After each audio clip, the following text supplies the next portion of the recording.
The live TV, सच सबसे आगे। नमस्कार, द लाइव टीवी आप देख रहे हैं। आपके साथ मैं हूं आदित्य कुमार। इजराइल अभी हमास के हमलों के बाद ही विचलित हो गया था। अब उसका एक और दुश्मन उस पर अटैक करना शुरू कर चुका है और उसके हमलों से अब इजराइल की हालत खराब हो गई है। दरअसल हमास की ताकत तो पहले से ही उसे परेशान कर रही थी, लेकिन अब हिजबुल्लाह भी हमास के समर्थन में आकर लगातार इजराइल पर अटैक कर रहा है, जिससे इजराइल बौखलाया हुआ है। इजराइल को समझ ही नहीं आ रहा है कि वो करे तो करे क्या। इजराइल को जिस तरीके से निशाना बनाया जा रहा है, उससे उसकी हालत बेहद पस्त नजर आ रही है। उसके मंसूबे जो है वो नाकामयाब साबित होते दिखाई दे रहे, क्योंकि हिजबुल्लाह ने भी अब अटैक कर दिया है। दरअसल जिस तरीके से गाजा पट्टी पर इजराइल के द्वारा हमला किया गया, मासूम बच्चों को निशाना बनाया गया, महिलाएं थी, लोग थे, उन सबको बिना ये देखे कि हाँ ये मासूम है, उन पर गोले बरसाए गए, एयर स्ट्राइक की गई, जिसके बाद उनकी हालत देखकर सबकी आंखों में सिर्फ और सिर्फ आंसू नजर आ रहे थे। ऐसी स्थिति, ऐसा मंजर आपने शायद पहले कभी नहीं देखा होगा, जिस तरीके का मंजर वहां दिखाई दे रहा था। आप अंदाजा लगा सकते हैं तस्वीरों के माध्यम से हम, लेकिन आपको जो तस्वीर दिखाने जा रहे हैं वो तस्वीर इजराइल पर हुए हमले की है। इजराइल को अब हिजबुल्लाह भी ये बता रहा है कि अगर तुम अपनी इस नापाक सोच को नहीं बदलोगे, तुम फिलिस्तीनियों पर अटैक करते रहोगे, फिलिस्तीनियों को प्रताड़ित करते रहोगे, अलस्का मस्जिद पर अटैक करवाते रहोगे और गाजा पट्टी को अपने हवाले करते रहोगे, और भी कई ऐसी जगह हैं जो फिलिस्तीन की हैं जहां पर कब्जा करते रहोगे, तो हम तुम्हें छोड़ेंगे नहीं, इसका अंजाम तुम्हें भुगतना पड़ेगा। ये बात कहकर हिजबुल्लाह ने भी अब अटैक कर दिया है। अब इजराइल परेशानी में पड़ गया है तो कि वो करे तो करे क्या। अब देखिए, हिंदुस्तान ने भी लिखा है कि हमास के साथ शामिल हुआ हिजबुल्लाह इजराइल के लिए कितना खतरनाक, बदले का युद्ध का मंजर। अब ये सवाल आर्टिकल्स में गूंज रहा है, ये सवाल पूरे विश्व में गूंज रहा है कि जब हिजबुल्लाह भी साथ आ जाएगा तो हालत और खराब हो जाएगी, क्योंकि 2006 में इजराइल और हिजबुल्लाह के बीच संघर्ष चला था। 34 दिनों का वो संघर्ष था, जिस संघर्ष में थोड़ा नुकसान ज्यादा हुआ हिजबुल्लाह को, लेकिन हिजबुल्लाह उस वक्त कमजोर था। हिजबुल्लाह के पास महज 14,000 मिसाइलें ही थी, और अब अगर बात की जाए तो अब हिजबुल्लाह के पास 1.5 लाख से ऊपर मिसाइलें हैं। हिजबुल्लाह में ट्रेनिंग होती है बाकायदे उन लोगों को जिनको ईरान सपोर्ट करता है, ट्रेनिंग के लिए ईरान हथियार देता है, और ईरान सब कुछ देख रहा है किस तरीके की चीजें हो रही है। हमास को भी ट्रेनिंग ईरान के द्वारा ही दी जाती है। तो ऐसे में अब सबसे बड़ी समस्या इस वक्त इजराइल के सामने मुंह बाए खड़ी हुई है कि इजराइल किससे मतलब दो हाथ करे, क्योंकि एक तरफ हमास है। हमास ने पहली बार में ही ये बताने समझाने की कोशिश कर दी कि तुम्हारी आईडीएफ हमारे लड़ाकू के सामने कुछ नहीं, और सीधे तौर पर जो तस्वीरें आई वो इसी ओर इशारा कर रही थी कि मामला गंभीर बनता चला जा रहा है। दरअसल दिसंबर 2018 में इजराइल ने खुलासा किया था कि लेबनान से उत्तरी इजराइल तक मीलों लंबी सुरंगें हैं। इसके बारे में इजराइल का दावा था कि ये सुरंगें हिजबुल्लाह द्वारा बनाई गई थी। इजराइल और फिलिस्तीनी आतंकी समूह हमास के बीच युद्ध शनिवार को लगातार 15वें दिन में प्रवेश कर गया। हमास के हमलों में 1400 से अधिक इजरायली मारे गए, जबकि फिलिस्तीनी स्वास्थ्य मंत्रालय ने कहा कि इजराइल की जवाबी कार्रवाई में कम से कम 4137 फिलिस्तीनी मारे गए। हमास को खत्म करने की कसम खाने के बाद इजराइल गाजा पट्टी पर हवाई हमले कर रहा है।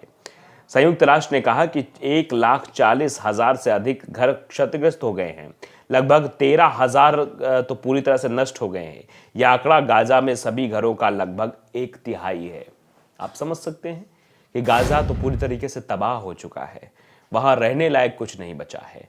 वहां की कई सारे वीडियोस, कई सारी तस्वीरें भी वायरल हो रही हैं सोशल मीडिया के अलग अलग प्लेटफॉर्म्स पर। बच्चे हैं जिनके ऊपर हमला हुआ है, किसी का सर गायब हो गया है, किसी के हाथ गायब हो गए हैं, किसी के पैर गायब हो गए हैं, कोई बच्चा बेसुध हो गया है।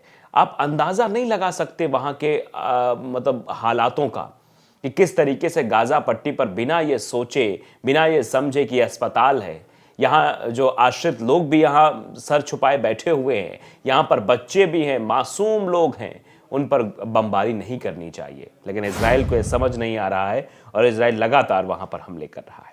फिलहाल ये जंग जो छिड़ी हुई है, ये शांत होने वाली नहीं है।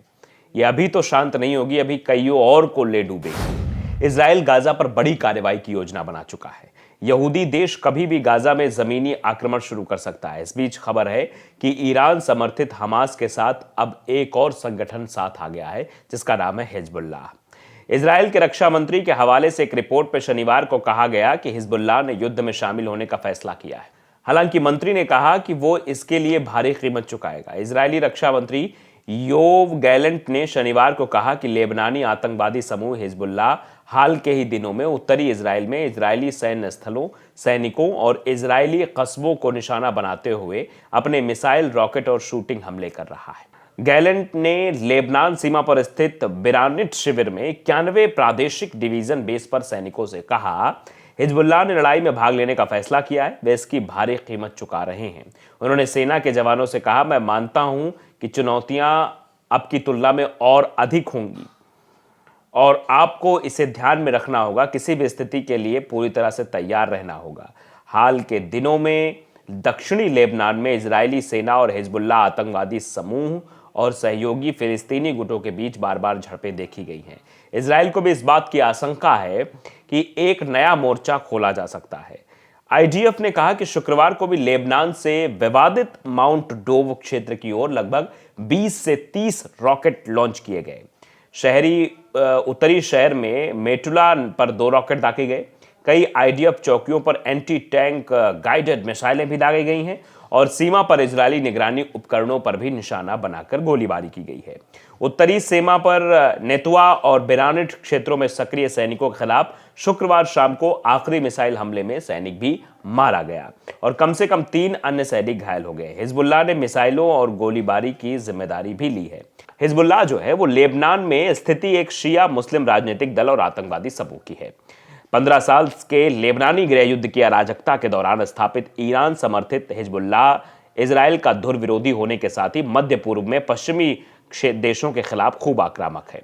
वैश्विक आतंकवादी हमलों को अंजाम देने के अपने इतिहास के साथ हिजबुल्लाह अमेरिका और कई अन्य देशों द्वारा एक आतंकवादी समूह के रूप में नामित किया गया है। हाल ही के वर्षों कह लीजिए, ईरान और सीरिया के साथ लंबे समय से चले आ रहे गठबंधन ने हिजबुल्लाह को एक तेजी से उभरते सैन्य दल में बदल दिया है। इसके बारे में विशेषज्ञों का भी कहना है कि ये अपने लंबे समय के दुश्मन इजराइल के खिलाफ नई लड़ाई की स्थिति में एक कठिन चुनौती पेश करेगा। इजराइल हिजबुल्लाह का मुख्य दुश्मन है। इसका इतिहास 1978 में दक्षिणी लेबनान पर इजराइल के कब्जे के समय से शुरू होता है।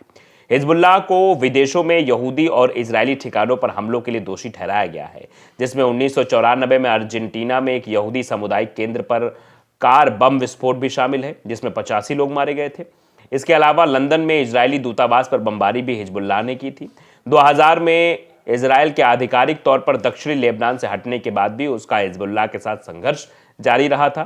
खासकर विवादित शिबा फॉर्म सीमा क्षेत्र में हिजबुल्लाह और इजरायली सेनाओं के बीच समय समय पर संघर्ष 2006 में 1 महीने से ज्यादा चलने तक युद्ध में जो बदल गया था, जिसके दौरान हिजबुल्लाह ने इजरायली क्षेत्रों में हजारों रॉकेट लॉन्च किए थे। उस समय हिजबुल्लाह की ताकत 14,000 रॉकेटों की थी, इस समय 1.5 लाख के करीब है। तो हिजबुल्लाह अपने आप में एक बड़ी ताकत है जो इजराइल को धूल चटाने के लिए काफी है। ऐसे में अब अगर हमास और हिजबुल्लाह साथ आते हैं तो आप समझ सकते हैं कि आने वाले समय में इजराइल का क्या होने वाला है। तो द लाइव टीवी को अगर आपने सब्सक्राइब नहीं किया जरूर करिए, बेल आइकन दबाइए ताकि सच खबर आप तक पहुंचती रहे। नमस्कार। द लाइव टीवी, सच सबसे आगे।